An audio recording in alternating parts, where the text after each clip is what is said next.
You can't tell from looking that I'm Māori, but I am.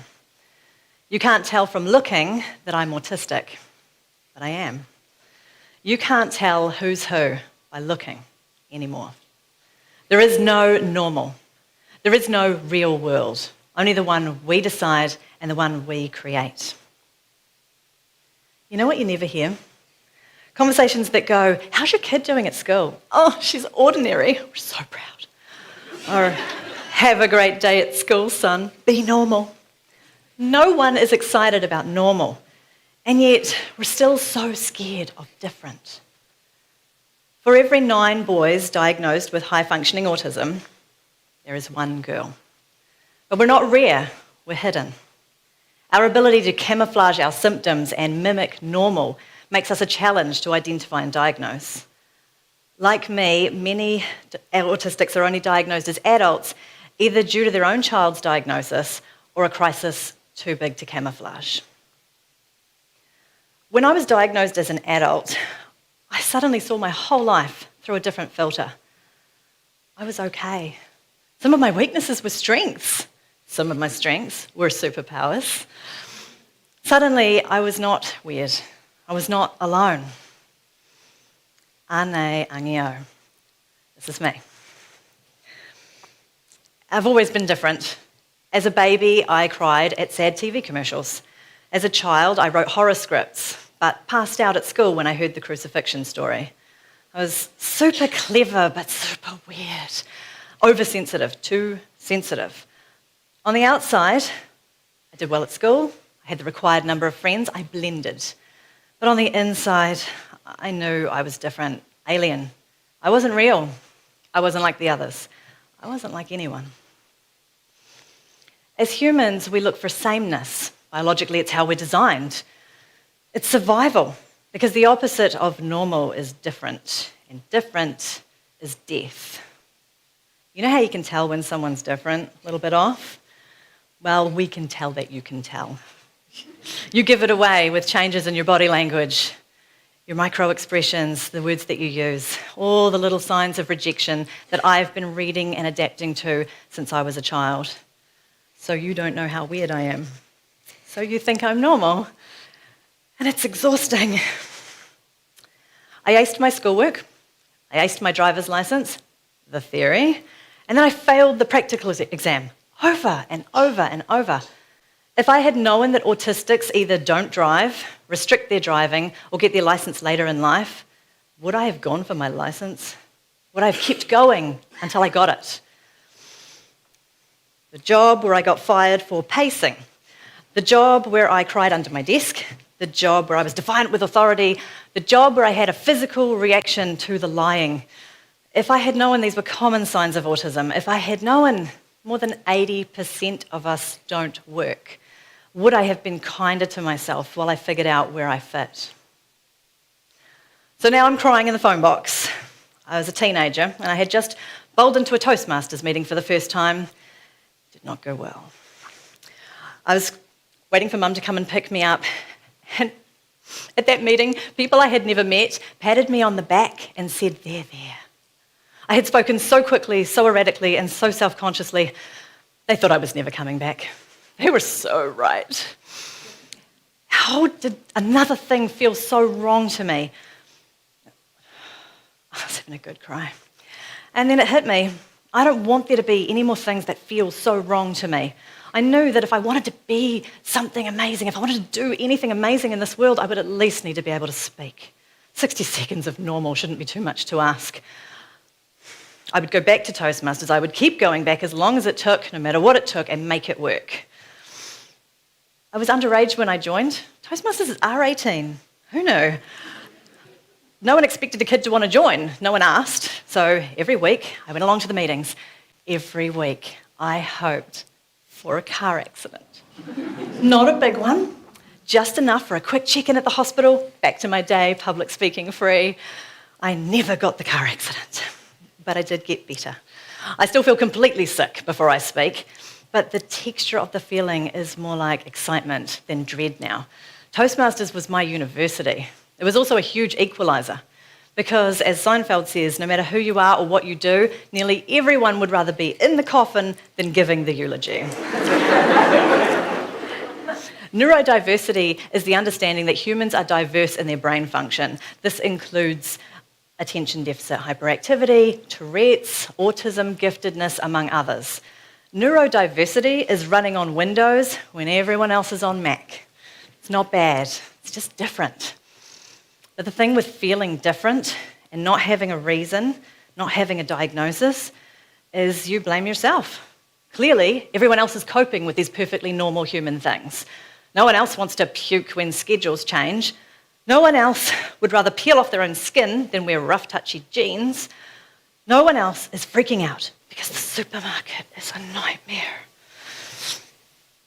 No one else is flinching at eye contact, although it kind of burns like a sponge being dumped with a bucket full of water, or an encyclopedia being flipped in the face of a speed reader. It's a lot of information.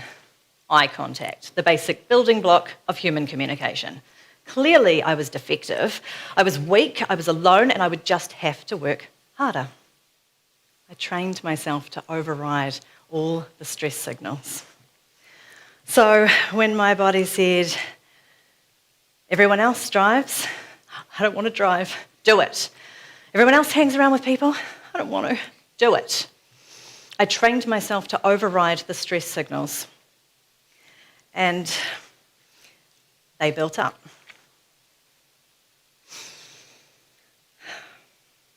Me coming out now and saying I'm autistic doesn't change who I am. I was always autistic. I just didn't know it. I can mimic normal, but my autism isn't gone. It's just no longer your problem.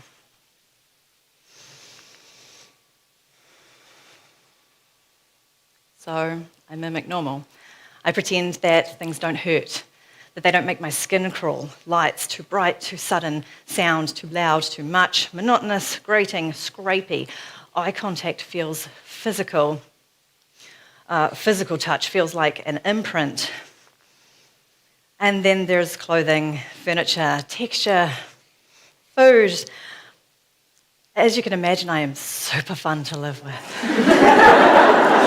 If I had known that only 9% of autistics are married, would I have believed a relationship was possible? Who decides what feelings are normal or appropriate? I still cry at some TV ads because to me, some are sad. But divorce to me is not sad. Grown-up people grow apart. They're different. They're happy on their own. Funerals, beautiful. A whole bunch of people connected by love in one room telling stories about how awesome their friend is. Art, beautiful. I love that. Who decides what's appropriate, what's not appropriate? What led to diagnosis for me was a shutdown. I was at a shopping centre when it happened, so now on top of years of working too much, pretending too much, being too much, now here are the lights, the sounds, the voices, the smells. I couldn't breathe, I couldn't move, I couldn't speak, my bones felt heavy, I was numb.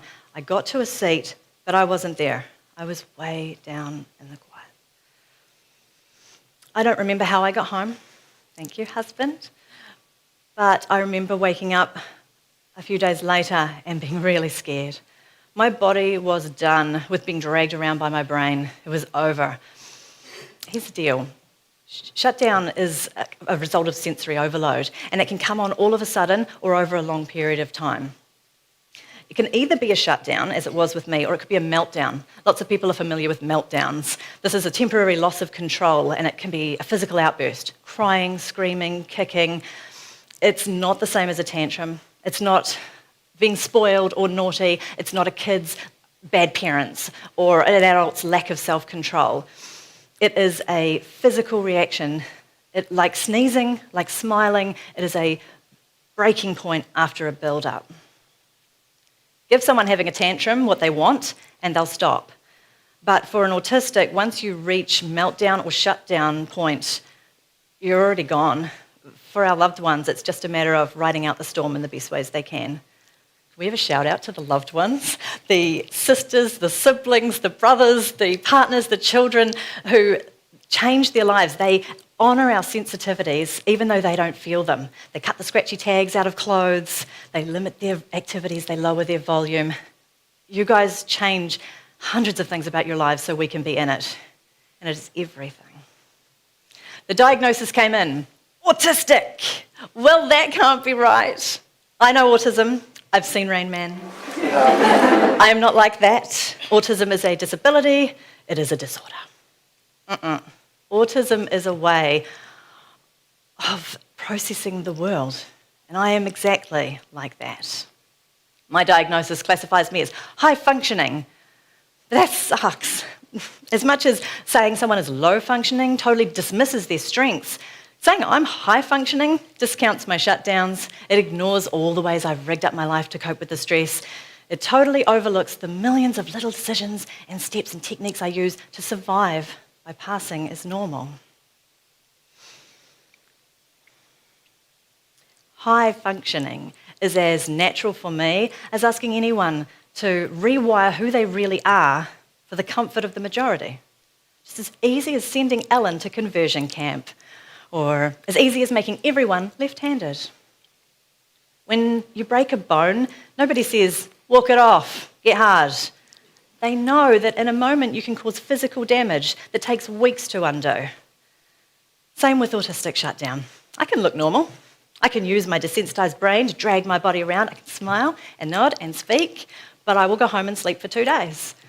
5 after this. I can push through, but should I?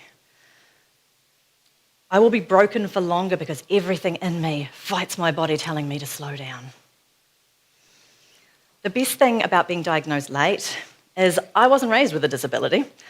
I didn't have the prejudice, I didn't have the label, but also no understanding, no self-awareness, no idea of how to slow down or protect myself, and no special car park.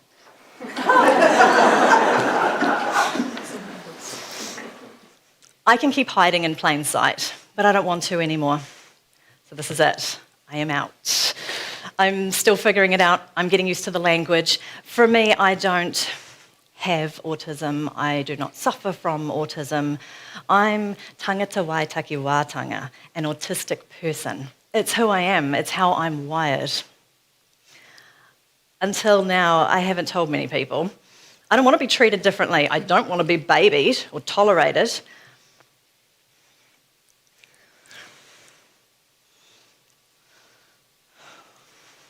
But I want the label, because the label will come with freedom to be who I am and to know that anything is possible despite and because of my wiring.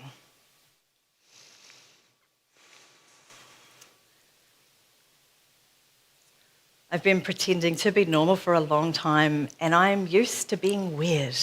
I'm not used to having people accept the weirdness. I'm used to fighting all my instincts to appear normal to others. Obviously, I'm not nailing it. When I tell people I'm autistic, it's far less shock and awe than I would like. But what there is relief in me. I can breathe. And I want to be out. Not literally, I'm still going to stay inside a fair bit. But I want that freedom. I want that label. I think anything is possible, no matter which way that you work. I also want everyone to know that just because you feel weird and just because you feel different, it might just mean you're in the wrong place. You may not belong in your workplace, your classroom, your city, your family, but you belong in this world.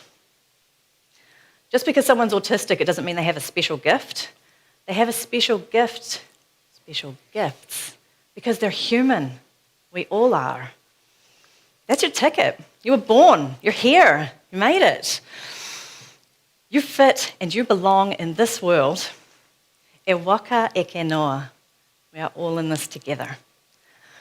There's so much we can do when we funnel this energy out of pretending to be normal and into doing what we love and what we're good at. You can't tell from looking that I'm Māori, but I am. You can't tell from looking that I'm autistic, but I am. You can't tell anything about anyone by looking anymore. There is no normal. There is no real world, only the one we decide and the one we create. You may be weird and you may be different, but you belong here. Your existence, our existence, rewrites normal.